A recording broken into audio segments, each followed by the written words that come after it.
Irmãos, nós vamos dar hoje mais um passo dentro daquela série que nós estamos abordando, usando como esboço de uma série de pregações o credo apostólico. Nós falamos sobre Deus Pai, Filho e Espírito Santo, falamos sobre a Trindade de uma forma geral no início, a questão do Pai como Criador. Nós falamos também sobre Jesus Cristo, a sua natureza divina e humana, a sua obra. Hoje nós teríamos que dar continuidade a essa obra de Jesus Cristo, porque o credo, ele dá prosseguimento e ele vai dizer o seguinte, que ele está assentado à direita de Deus Pai Todo-Poderoso, de onde há de vir para julgar os vivos e os mortos. No entanto, como no final nós temos na ressurreição do corpo e na vida eterna, quer dizer, nós temos uma doutrina também que diz respeito à escatologia, então eu vou colocar essa parte da volta do Senhor Jesus Cristo lá para o final, e depois a gente vai abordar tudo de uma vez, tá? Em uma ou duas séries, um ou dois sermões, vai depender do projeto de Deus para nossas vidas aí. Mas o fato é, hoje eu gostaria de falar sobre essa segunda parte, que é um texto bem curtinho, tá? Que é crer no Espírito Santo. E isso é um ponto muito importante. E é impossível você falar do Espírito Santo sem voltar para Jesus. É algo que hoje nós temos percebido. As pessoas abordam a Trindade. Aliás, isso é um problema que ocorre há muito tempo, de não saber compreender, não saber lidar direito com Deus. Sabemos que Deus, ele é trino, ele se apresenta em três pessoas, ele subsiste em três pessoas, o Pai, o Filho e o Espírito Santo. Mas muitas vezes o nosso relacionamento com esse Deus muitas vezes fica um pouco politeísta, porque nós tratamos a Trindade como se fossem três deuses, e não é bem assim. Tá? Nós temos que ter muito cuidado com isso, porque o cristianismo, ele não é politeísta, ele é monoteísta. Nós temos um único Deus vivo e verdadeiro. Ele é um só Deus. Mas ele subsiste sim em três pessoas, o Pai, o Filho e o Espírito Santo. Cada pessoa dessa tem funções, tem atributos, né? Aliás, no que diz respeito aos atributos da deidade, todos têm os mesmos atributos, todavia, em termos de funções, cada pessoa tem sua função. Mas é muito complicado você falar isso, porque quando você fala que Deus Pai criou todas as coisas, Jesus Cristo também estava lá, o Espírito Santo também estava lá. Mas a Trindade, à medida em que nós discorremos sobre as funções de cada um, as nossas mentes, que são limitadas, podem compreender melhor a ação de Deus. O porquê das coisas, o porquê da obra de salvação. Por que alguém teve que morrer? E por que esse alguém tinha que ser o próprio Deus? Nós vimos isso. Isso é um ponto muito importante. Agora, eu queria que nós lembrássemos um pouco do Senhor Jesus Cristo aqui na terra. O Senhor Jesus Cristo andou no nosso meio. Ele veio a esse mundo para morrer numa cruz. Ele veio a esse mundo para nos salvar, para levar a bom termo um plano de salvação que foi elaborado lá antes da fundação do mundo, como diz o apóstolo Paulo, que Cristo foi morto antes da fundação do mundo. Quer dizer, já era projeto de Deus que o seu Filho morresse. E era projeto de Cristo. Cristo veio com esse propósito. As profecias apontavam para isso. Isaías já falava sobre isso. O capítulo 53 de Isaías é muito claro sobre o servo sofredor. Então Jesus Cristo veio a esse mundo. Ele falou das boas novas, ele apresentou as boas novas, e as boas novas nada mais eram do que ele mesmo. E aí, ele completa essa obra morrendo e ressuscitando. Antes da sua morte, ele reúne os seus discípulos. Ele manda preparem a ceia. Eles separam um espaço, nós reconhecemos como cenáculo, né? É por isso que muitas tradições litúrgicas, vocês vão ver lá a liturgia da mesa ou a liturgia do aposento alto, como gostava de colocar João Calvino. Por que o aposento alto? Porque o cenáculo ele era uma área na parte de cima de uma casa, né? Então, quando ele ministra naquele momento aos seus discípulos, naquele dia da ceia, da última ceia, ele faz alguns discursos aos discípulos. E esses discursos estão lá no Evangelho de João. Estão espalhados nos outros evangelhos, mas de maneira muito particular no Evangelho de João. E no capítulo 4, ou melhor, no capítulo 14, ele vai dizer que ele vai ter que deixá-los. E os discípulos ficam preocupados. E ele não apenas diz que ele vai ter que deixá-los, mas ele diz que é importante que ele os deixe. E por que era importante que Jesus Cristo voltasse para os céus? Por que ele tinha esse propósito? Por que era importante ele deixar os discípulos? Existem o próprio capítulo 14, depois nós vamos ler o trecho do capítulo 14, mas de uma forma geral ele vai dizer algumas coisas ali. Ele vai dizer, em primeiro lugar, que ele tinha que ir aos céus para preparar-lhes um lugar. Vou preparar-vos morar. Na casa do meu pai há muitos aposentos, como diz a Nova Versão Internacional, né? Na casa do meu pai há muitas moradas, como diz outra versão. Essa questão dos aposentos é muito interessante porque aponta para uma casa só. Tá? É uma casa só que tem muitos aposentos, quer dizer, nós vamos morar com Deus. Então eu vou preparar-vos lugar. Então ele tinha que ir para nos preparar lugar, está lá no versículo 2. Ele tinha que ir também para capacitar os discípulos a fazer coisas maiores do que ele, está lá no versículo 12. Ele tinha também que deixar os discípulos ir para os céus, curiosamente, para dar-lhes maior conhecimento. Estou passando direto porque eu vou tratar disso hoje. Mas ele também, ele tinha que ir para os céus, curiosamente, para ficar mais perto deles. Como? Eu vou, mas volto. Qual é a interpretação desse texto? A gente tem que interpretá-lo no contexto. Então, pode ser interpretado da seguinte maneira: bom, eu vou, ele podia estar dizendo que ele iria morrer, mas que ele iria ressuscitar. Ele podia estar mencionando também quando ele subiria aos céus, tá? Ele poderia estar dizendo o seguinte: eu vou para os céus, mas eu vou voltar no último dia, no dia do juízo.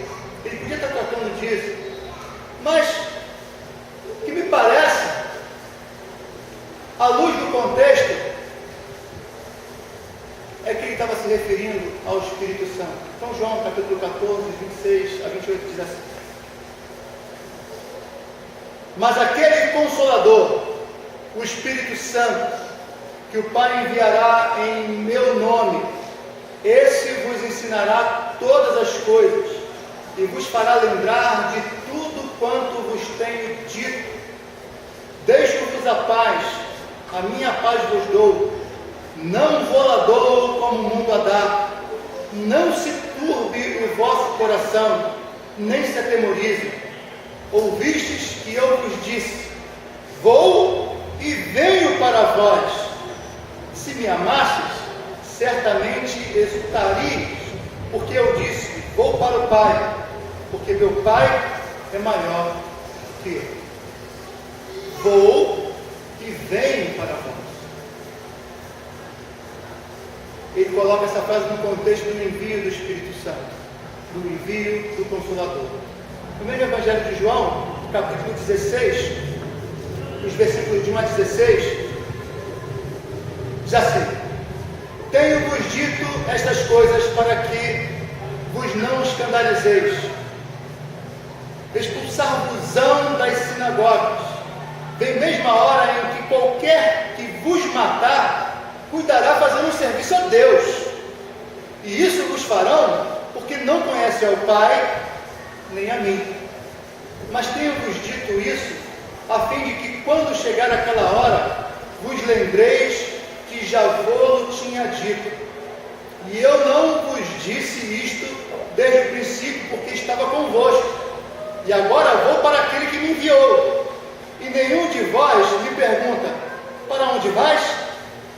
Antes, porque isso vos tenho dito, o vosso coração se encheu de tristeza. Todavia, digo-vos a verdade, que vos convém que eu vá, porque se eu não for, o Consolador não virá a vós, mas quando eu for, vou-lhe enviarei. E quando ele vier, convencerá o mundo do pecado e da justiça e do juízo. Do pecado, porque não creem em mim. Da justiça, porque vou para meu Pai e não me vereis mais.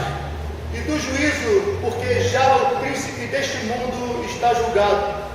Ainda tenho muito o que vos dizer, mas vós não podeis suportar agora. Mas quando vier aquele, o Espírito da verdade, ele vos guiará em toda a verdade, porque não falará de si mesmo, mas dirá tudo o que tiver ouvido, e vos anunciará o que há de vir. Ele me glorificará, porque há de receber do que é meu, e vou-lo há de anunciar.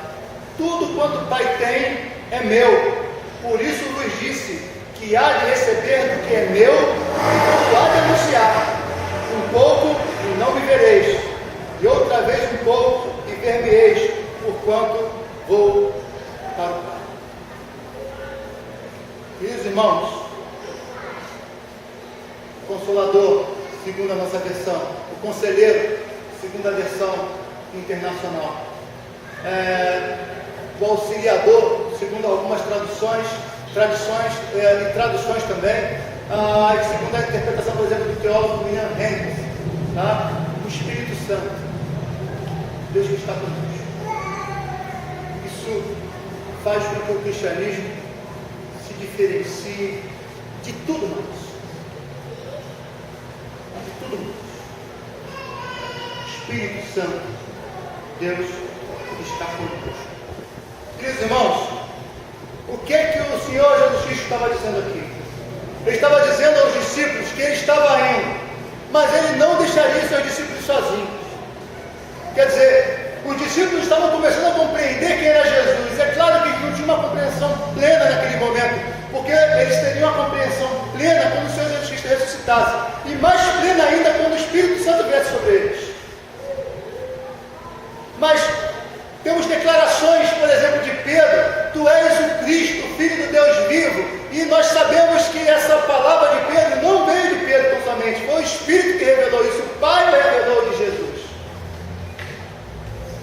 Caros irmãos, quando nós olhamos para esse texto, nós vamos perceber que o Espírito Santo é aquele Deus que Jesus Cristo enviou para nossas vidas, para nos abençoar, para fazer de nós um único povo. Eu gostaria que nós atentássemos, porque essa palavra Consolador, ela tem um significado muito especial. Essa palavra lá no grego é paráclitos. Ela significa conselheiro, consolador, auxiliador e advogado. Eu queria que a gente entendesse esse termo, para nós podermos compreender o que significa, termos o Espírito Santo em nossas vidas. O que significa isso? Estamos aí, como diz muitas pessoas, quando tratamos de um assunto tão belo, estamos pisando em terra santa, falando de Deus vivo e verdadeiro. Isso é muito importante que se diga. Por quê? Porque há uma incompreensão a respeito do Espírito Santo. Algumas pessoas entendem que o Espírito Santo, ele é uma energia. Algumas pessoas entendem que o Espírito Santo é apenas uma expressão, uma personificação do poder de Jesus Cristo. tirar esse elemento pessoal da pessoa, de fato, do Espírito Santo. Mas nós vamos perceber que existem vários textos que apontam o Espírito Santo como Deus vivo e verdadeiro. Nós já falamos isso na primeira parte da série, nós vimos sobre a Trindade, nós falamos que o Espírito Santo, ele de fato é Deus, nós vimos quando Pedro, usado pelo poder de Deus, pelo poder do Espírito Santo, identificou o pecado lá de Ananias e Safira, e ele disse àquelas pessoas: vocês não mentiram a nós, vocês mentiram ao Espírito Santo, vocês mentiram a Deus.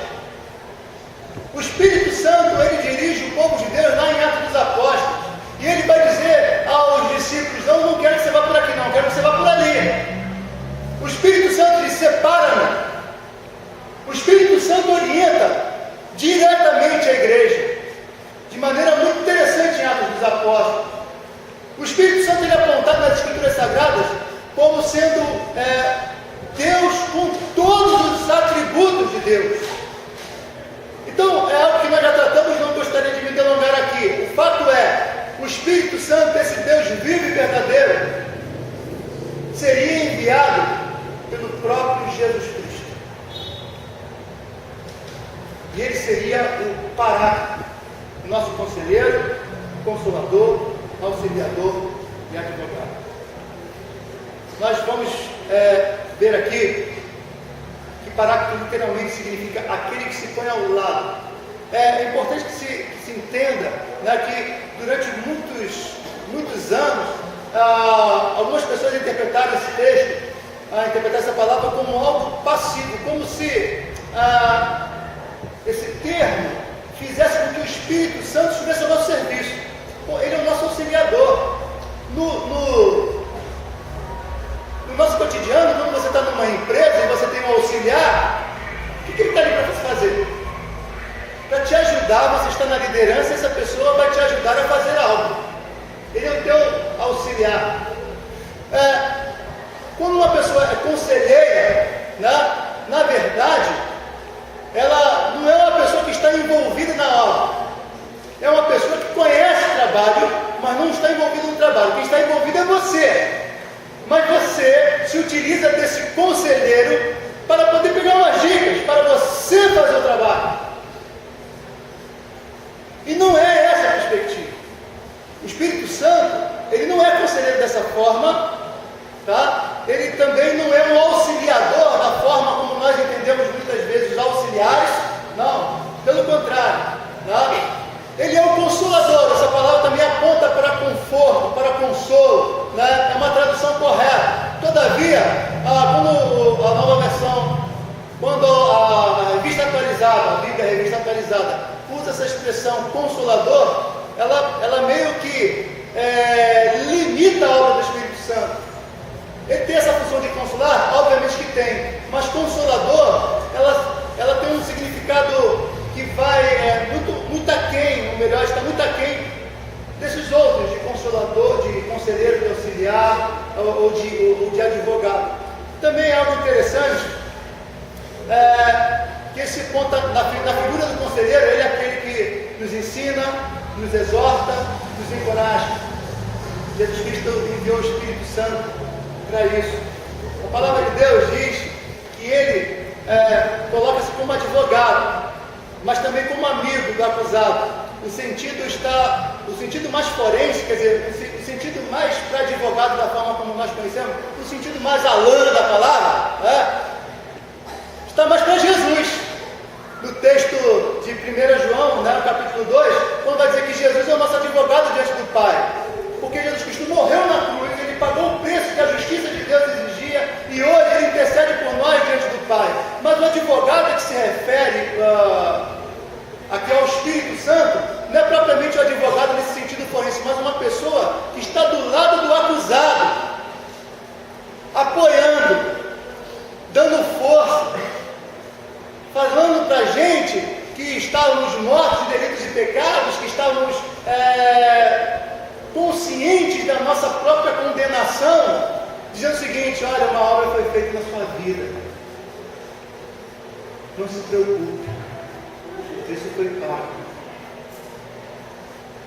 Percebe? É alguém que está do lado da pessoa, né, que era condenada, mas vai ser liberta. Então, esse é o sentido, é claro.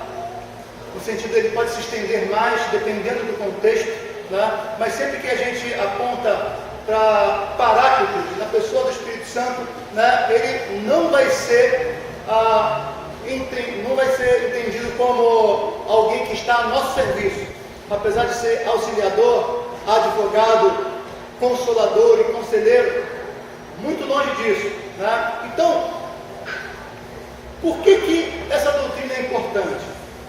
Essa doutrina é importante por alguns motivos. O movimento pentecostal, lá de 1906, iniciado nos Estados Unidos, que veio aqui para o Brasil em 1909, 1910, a Assembleia de Deus agora fez 100 anos, né? Então, a Assembleia de Deus comemorou, né, 100 anos agora, então, 1911, né? Isso significa algo muito interessante. Então, o povo da Assembleia de Deus, o povo crente, né, o povo abençoado, mas a teologia, né, dos pentecostais no que diz respeito ao Espírito Santo trouxe alguns problemas.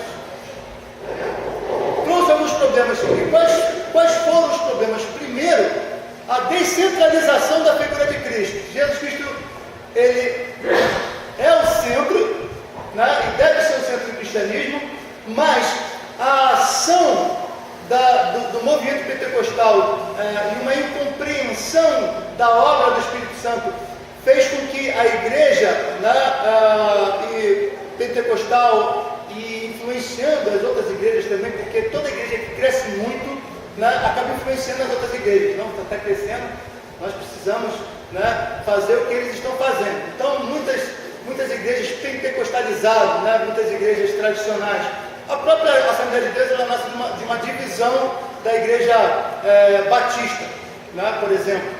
A congregação cristã, que é a igreja pentecostal mais antiga, alguns meses antes da Assembleia de Deus, ela nasce do cisma da igreja presbiteriana.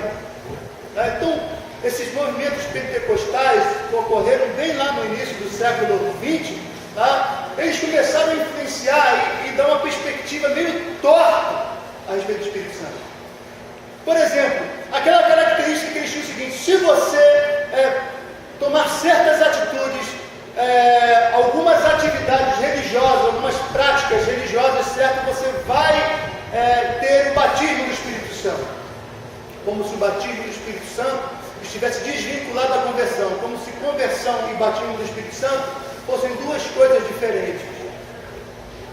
Mas quando a Bíblia diz que aquele que não tem o Espírito de Deus não pertence a Cristo, fecha a questão. O batismo do Espírito Santo nada mais é do que a ação primeira do Espírito em nossas vidas, a entrada do Espírito Santo em nossos corações, em nossas vidas. Então, quando nós fomos salvos, e só podemos ser salvos pela ação do Espírito Santo, o Espírito Santo entrou em nossos corações, entrou em nossas vidas, e fomos batizados pelo Espírito Santo.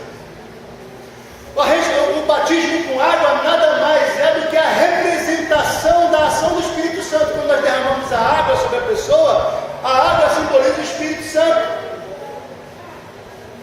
que é derramado sobre a pessoa, uma visualização externa de uma bênção interna. Então isso é um ponto muito importante, porque é claro que no início sempre houve, por parte dos pentecostais primeiros, uma reverência muito grande pelo Espírito. Todavia, a doutrina, ela faz com que o comportamento das pessoas, elas vão se desviando aos poucos, porque o movimento de cura, associado com a doutrina diferenciada do Espírito Santo, fez com que o Espírito Santo se tornasse um servo do homem. Quer dizer, primeiramente eles dividiram Deus em três deuses. Jesus Cristo continuava soberano, Deus Pai continuava soberano, mas o Espírito Santo agora era o auxiliar nesse sentido da empresa, nesse sentido do trabalho. Aquele que está auxiliando a gente. Para transformar Deus Pai, Deus Filho em auxiliares também não durou muito. O movimento chamado a segunda onda do pentecostalismo, que vem o Brasil para Cristo, Igreja Evangélica Quadrangular, que vem Deus salva, Deus cura, Deus batiza com o Espírito Santo, Deus voltará, Cristo, né, salva, cura, batiza com o Espírito Santo e Cristo voltará, ela traz esse movimento de cura para o contexto brasileiro. E a Assembleia de Deus já é uma igreja crescente. A Assembleia de Deus abraça esse movimento. A Assembleia de Deus, ela crescia como as outras igrejas, normalmente. Mas quando ela abraça o movimento que foi trazido pela segunda onda, chamada segunda onda do pentecostalismo, aí ela explode em crescimento. Aí o crescimento dela vem, né, e hoje, até hoje, apesar das igrejas neopentecostais estarem crescendo bem mais, né, do que a Assembleia de Deus, ou as igrejas pentecostais em si, né, a Assembleia de Deus tem tanta gente que ela ainda é a maior denominação evangélica, ainda com uma margem muito grande ainda pela frente. Para ser ultrapassada ainda vai demorar um pouco, né, por qualquer outra denominação. Porque foram muitas décadas consecutivas, desde a década de 50. Veja, ela surge no Brasil em 1911, mas crescimento, de explosão de crescimento é a partir da década de 50. E a igreja, de fato, explode em crescimento, há movimento de renovações. E isso trouxe um problema com respeito à doutrina do Espírito Santo. Dois problemas dentro das igrejas conservadoras. Uma parte das igrejas conservadoras tentaram abraçar esse movimento. Então, aquelas que não renovaram, elas tinham uma teologia meio pentecostal, percebe? Elas faziam aquela capa de igreja conservadora. Não, eu sou presbiteriano, eu sou metodista, mas quando vocês vinham para a gente ir para a reunião de oração, né, o dom de língua começou. Era assim, a gente pegou isso. E por outro lado, o segundo grupo rejeitou de uma tal maneira que rejeitou a ação do Espírito Santo. Não buscava as igrejas conservadoras que 2 séculos atrás lideraram um movimento de avivamento, rejeitavam essa palavra avivamento. Detentoras históricas desses movimentos de avivamento do século XVII, do século melhor, do século XVIII, no próprio século XVII veio o movimento puritano, no século XVIII o avivamento na Europa e na América, né? E o próprio século XIX foram liderados por congregacionais, presbiterianos, batistas e metodistas. Aí vem o século XX e os personagens que lideram o avivamento mudam. Por quê? Simples. Porque em reação a uma teologia que se desviava das Escrituras, né, se retraíram de uma tal maneira que deixaram de buscar a doutrina do Espírito Santo no sentido de buscar o preenchimento do Espírito Santo, buscar a renovação do Espírito Santo, buscar a ação do Espírito Santo de uma forma mais profunda, mais real. Então houve essa ação diametralmente oposta do mesmo grupo conservador. Isso aconteceu com a igreja presbiteriana e com muitas vezes. Pois bem, é claro que esse tipo de retração, né, faz com que a igreja influencie a sociedade de maneira diferente. Tá? Enquanto nós retraímos, os pentecostais, a partir da década de 60, começaram a tomar mídia. Em que eles tomam a mídia, principalmente os rádios, né, depois televisão. Quem se lembra aí de Bernard Johnson, né, Jimmy Swaggart e outros, né, tudo pentecostal, tudo pessoas ligadas à Assembleia de Deus. E esse movimento, né, fez com que a teologia do Espírito Santo, chamada pneumatologia no seminário, entortasse. Qual é o papel do Espírito Santo? Por que Jesus Cristo enviou o Espírito Santo? Por que o Espírito Santo veio até nós? É óbvio que eu não vou falar de toda a teologia do Espírito Santo aqui. É impossível, né? Então, eu só queria tirar algumas conclusões a partir do nosso texto. Tá? O que veio fazer o Espírito Santo? Em primeiro lugar, o Espírito Santo, ele veio aplicar a obra salvadora de Jesus Cristo.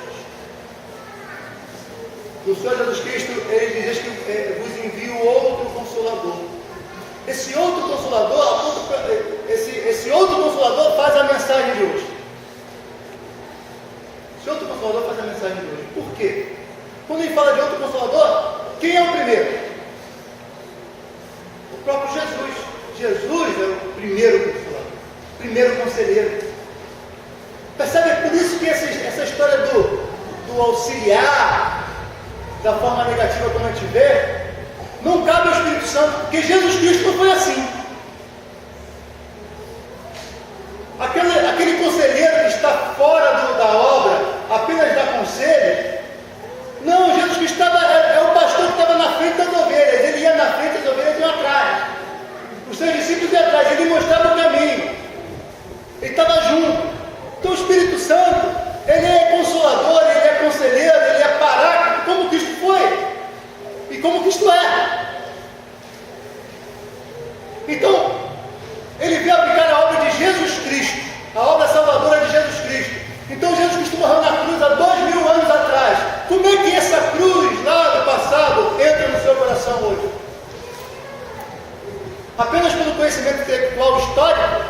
Impossível. A palavra, ela age em nossas vidas pelo Espírito Santo. O Espírito Santo nos dá a compreensão da palavra. O Espírito Santo regenera os nossos corações, como está lá a palavra do próprio Senhor Jesus Cristo em João, capítulo 3. Nós fomos lavados, atingidos pelo lavar regenerador do Espírito Santo, como diz o apóstolo. O Espírito Santo veio regenerar o seu povo. Quando ele regenera, é o que Jesus está falando. É necessário nascer de novo. Quando ele regenera, nós nascemos de novo. Regenerar, nascer de novo. Quando nós nascemos de novo, nós somos habilitados a crer. Nós somos habilitados a perceber as coisas. Os nossos olhos se abrem. Isso chama-se iluminação. Quando nós oramos por iluminação aqui, é isso que nós estamos pedindo, que o Espírito Santo abra as nossas mentes, porque nós somos incapazes de compreender o conteúdo espiritual das Escrituras Sagradas. Nós podemos compreender intelectualmente, mas aquilo não fala aos nossos corações, só vai falar se o Espírito Santo operar nas nossas vidas. Então o Espírito Santo, ele aplica a obra salvadora de Jesus Cristo. O Espírito Santo continua a obra de Jesus Cristo junto aos discípulos. Então o que Jesus Cristo fez aqui entre nós? Jesus Cristo, ele ensinou os discípulos. O Espírito Santo, ele vem nos ensinar. Jesus Cristo exortou os discípulos. O Espírito Santo vem nos exortar. O Senhor Jesus Cristo, ele partiu o pão e alimentou a multidão. E aí vem um conceito muito interessante que a gente se perde, porque a gente clausura o Espírito Santo em nossos corações como se ele não fosse soberano e como se ele não preenchesse todas as coisas. O Espírito Santo, ele não opera só na igreja, ele opera salvificamente na igreja, naquele que tem o propósito de salvar. Falamos isso. Mas ele opera em todas as pessoas. Porque quando nós falamos de graça, essa graça ela se divide em dois aspectos. A graça comum, e a graça salvífica. Essa graça única é obra do Espírito Santo. Então quando você que de repente não crê em Deus, não crê em Jesus Cristo, sabe, você sai para trabalhar, é o Espírito Santo que está ajudando a sua vida, é o Espírito Santo que está te dando capacidade. A gente pensa que o Espírito Santo só sabe dar dons espirituais para a edificação da igreja. Não. A genialidade lá do Steve Jobs foi o Espírito Santo que deu. A capacidade administrativa de vários empresários que tem para ele, é o Espírito Santo que dá. Agora, eles estão agindo e trabalhando com os talentos que o Espírito deu para ele, para a glória de Deus? Não.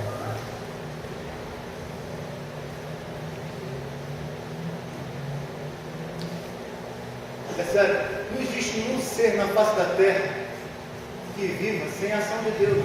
Nele nós nos movemos e nele nós existimos. Todos os seres humanos dependem do Espírito Santo. A obra da salvação é mais uma obra do Espírito Santo. Não é toda a obra do Espírito Santo. A arte, em todos os aspectos, a capacidade do ser humano de fazer música, a capacidade do ser humano de fazer obras clássicas na pintura, na escultura. Isso está na Bíblia. O Espírito Santo capacitou aqueles homens lá no Antigo Testamento para construir todo aquele material do tabernáculo, pessoas que sequer pertenciam ao povo de Deus, foram chamados de fora, eles vieram, foram capacitados pelo Espírito Santo. João Calvino, ele queria produzir o saltério para a igreja cantar. Ele trouxe 2 músicos. A primeira informação que nós temos é que esses músicos sequer protestantes eles eram. Mas eles eram hábeis na música. E o saltério de Genebra está aí hoje, né? Como o primeiro grandinário, né, assim, de protestantismo. Então ele veio continuar a obra de Jesus Cristo junto aos discípulos. Ele ensinou os discípulos, ele exortou os discípulos, ele alimentou os discípulos. Tá? Então essa obra de Cristo, né, é operada hoje pelo Espírito Santo. Ele veio também transformar-nos à imagem de Jesus Cristo. Queridos irmãos, existe algo muito importante aqui. Quando a gente fala de santificação, o que é santificação? O propósito da santificação é nos tornar mais puros, né? Então, se a gente estava com um comportamento todo torto, né? O Espírito Santo vai agir na nossa vida e a gente fala menos palavrão, a gente vê menos programas indecentes, a gente fica menos irritadiço. Será que é só isso? Não. Isso é consequência do propósito da santificação. O propósito da santificação é tornar-nos a imagem de Jesus Cristo. Isso só é o começo. Jesus Cristo, ele não apenas era puro, mas ele amava intensamente as pessoas. A obra do Espírito Santo não é apenas fazer com que o seu comportamento de pecaminoso vá mudando, mas que porque é deixar de fazer coisas negativas. Ser cristão é deixar de fazer coisas erradas. Não é isso. É muito mais que isso. Ser cristão é ser alguma coisa, não deixar de ser alguma coisa. Ser cristão é ter a operação do Espírito Santo em nossas vidas, a ponto de nós olharmos para a comunidade, de olharmos para o mundo como Cristo olhava. Então, quando nós olhamos para a multidão faminta, o que Jesus Cristo fez? A palavra de Deus diz que Cristo teve misericórdia, teve compaixão deles. E os discípulos quiseram: Senhor, despede a multidão. Não, dê vocês alimento a eles. Isso é transformar-nos à imagem de Jesus Cristo, quando nós começamos a ter misericórdia. Então Jesus Cristo só tratou bem aqueles que creram nele. Aqueles que creram nele, maravilha. E aqueles que não creram nele, ele, sabe que não quer saber de você isso que ele fez? O que você me diz do jovem rico? Se aproximou dele, Senhor, o que posso fazer para essa sessão? E aí, quando o Senhor Jesus Cristo diz: vá, vende tudo que você tem e vem me segue. Aí o jovem se entristece, dá as costas e vai embora. Sabe o que a palavra de Deus diz? Que o Senhor Jesus Cristo, quando ele pergunta isso para ele, a palavra de Deus diz assim: Jesus Cristo o amou. Jesus Cristo já sabia que aquele rapazinho vai ter misericórdia. Vem transformar-nos à imagem de Cristo. O Espírito Santo vem manter-nos junto a Cristo. E é nesse sentido que ele diz o seguinte: eu vou, mas vem. Eu vou, mas vem. O papel do Espírito Santo é nos manter juntos de Cristo. A Bíblia, Deus nos fez a sua imagem e semelhança. Mas nós, por causa do nosso pecado, esse conceito de imagem, ele se perdeu. Quase completamente, não totalmente, mas se perdeu em muitos aspectos. Mas Deus vem na pessoa de Jesus Cristo para que nós pudéssemos voltar a compreender e ser parecido com Deus. Você não é chamado para ser parecido com o Espírito Santo. Você não é chamado para ser parecido com o Pai. Você é chamado para ser parecido com Jesus. O Espírito Santo veio fazer você parecido com Jesus. O Espírito Santo veio fazer você ficar junto de Jesus Cristo. O Espírito Santo veio fazer você sentir a presença de Cristo. Então vamos participar da ceia. Jesus Cristo estará entre nós pelo poder do Espírito Santo. O Espírito Santo veio fazer-nos proclamadores das novas de Jesus Cristo. O Espírito Santo é que nos capacita a pregar o Evangelho. Se você não tem o Espírito, você não pode pregar o Evangelho. Se você não tem Espírito, você não conhece a Jesus. Se você não tem o Espírito, você não ama como Jesus amou. Se você não tem o Espírito, você é incapaz de saber que são boas novas, porque você sequer experimentou as boas novas. Mas se o Espírito foi derramado e está aqui entre nós, significa que você pode passar a crer. E isso é que é maravilhoso. Que esse Espírito Santo que está aqui nos conforta, nos consola. Quando você passar por uma tribulação, você pode recorrer a Jesus Cristo, porque o Espírito Santo, diz a palavra de Deus, nos ajuda nas nossas orações com gemidos inexprimíveis, como diz Paulo lá em Romanos. O Espírito Santo nos guia, o Espírito Santo nos mostra o caminho. O Espírito Santo faz com que nós centralizemos a Cristo. A igreja, ela é movida pelo Espírito. Uma igreja cheia do Espírito centraliza Jesus, percebe? Esse é um ponto fundamental. Uma igreja cheia do Espírito é uma igreja cheia de Jesus Cristo no coração. É por isso que, embora, num certo sentido, todos os cristãos sejam pentecostais, porque a igreja nasce do derramamento do Espírito Santo em Pentecostes, constitui-se um erro identificar os cristãos como pentecostal. Por quê? Porque nós somos direcionados pelo Espírito Santo para sermos seguidores de Cristo. Nós devemos ser identificados com aquele que nos salvou, Jesus Cristo. E quanto mais Cristo estiver centralizado na sua vida, mais o Espírito Santo estará atuando na sua vida. Não pense que você pode adorar diretamente o Espírito Santo. Claro, pode e deve. Mas por que nós devemos ter a adoração e centralidade de Cristo? Porque simplesmente você não tem capacidade, e ninguém tem capacidade para abranger quem é o Espírito. Nem que o Espírito Santo se esvaziou para colocar Cristo maior, como Cristo se esvaziou. Não é nesse sentido. Nós somos incapazes de perceber o Espírito Santo na sua grandeza. Nós somos incapazes de perceber Deus Pai na sua amplitude, na sua grandeza. É por isso que Deus Pai e o Espírito Santo se identificam em nós, em Cristo Jesus.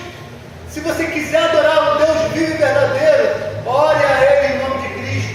Se você quiser adorar a Deus verdadeiramente, adore a Ele na mediação de Cristo. Se você quiser ter as suas orações atendidas, clame a Ele em nome de Cristo.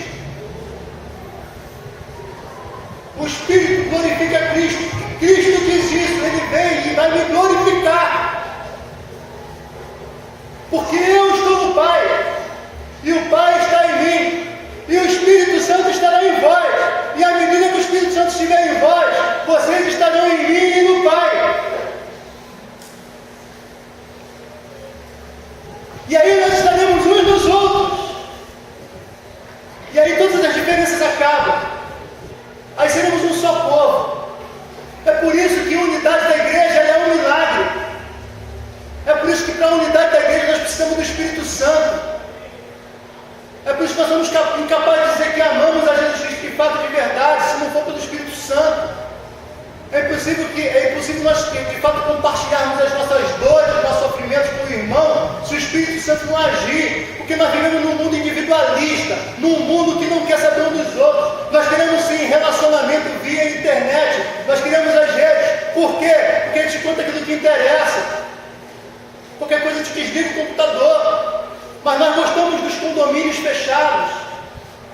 Nós não gostamos de ficar nas ruas, nós não gostamos de estar face a face com a vizinhança, nós não gostamos de compartilhar os nossos problemas com as pessoas. Deus nos chamou para ser um povo.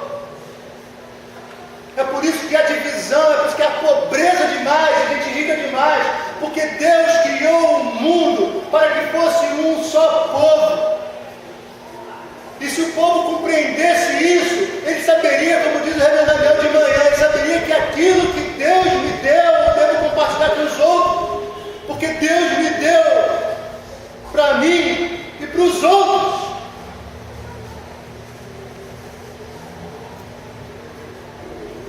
Igreja em que uma pessoa está passando fome e a outra tem demais, não é igreja em absoluto. Ela pode vir para o culto, ela pode levantar sua mãozinha e adorar o Senhor, mas não é igreja. Uma igreja em que uma pessoa, um crente, está sofrendo, está chorando, e o outro está feliz da vida do lado, se alegrando. Isso não é igreja, porque não há quem chore com os que choram, os que se alegram com os que se alegram.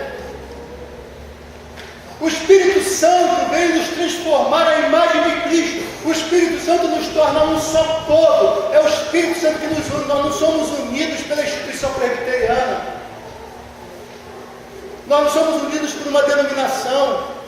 Nós somos unidos pelo poder do Espírito Santo. E é por isso que é inaceitável que um crente lá no Irã esteja sofrendo um chicote, a gente aqui numa boa.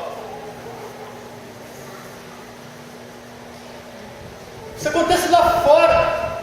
Isso acontece no mundo individualista que não quer saber um dos outros. Mas isso é inaceitável dentro da igreja. É inaceitável um crente pegar o evangelho para uma pessoa, aquela pessoa não crê, aquela pessoa dá as costas e ele abandona aquela pessoa. Porque ele era interesseiro, ele queria fazer proselitismo. Ele não está preocupado com a alma daquela pessoa, ele está preocupado com a caixa da igreja. Isso não é ação do Espírito Santo. Queridos irmãos, o Espírito Santo opera em nossas vidas hoje. Nós aprendemos a ser igreja. Com o Espírito Santo nós aprendemos a ser mais parecidos com Jesus. Amém? Vamos lá. Pai de amor, nós te agradecemos por tua bondade e amor. Tens cuidado de nós, porque acho que o Espírito Santo comunica Jesus nas nossas vidas. Ó Deus, que nós possamos, Senhor, de fato, compreender melhor, Senhor, a doutrina, Senhor, do Teu Espírito, Senhor, no nosso vida. Nós possamos merecer a ação do Espírito Santo, ser mais parecidos com o Teu Filho Jesus Cristo e amar profundamente as pessoas, proclamar o Evangelho, mas um Evangelho que procure em primeiro lugar glorificar o Teu nome, um Evangelho que de fato se preocupa, Senhor, com as pessoas, que demonstra amor real para as pessoas. Ó Deus, um Evangelho, Senhor, que realmente mostre, Senhor, que as pessoas foram feitas como uma unidade, corpo e espírito, que não podemos só tratar das almas das pessoas, mas devemos tratar do corpo delas também. Se conosco, Senhor, nós clamamos a Tua bênção. Abençoa a vida de cada um que trouxeste aqui, conforta seus corações, consola seus corações, abençoa a vida de cada um, Senhor, merecer Teu Espírito, nós clamamos em nome de Jesus. Amém. Já.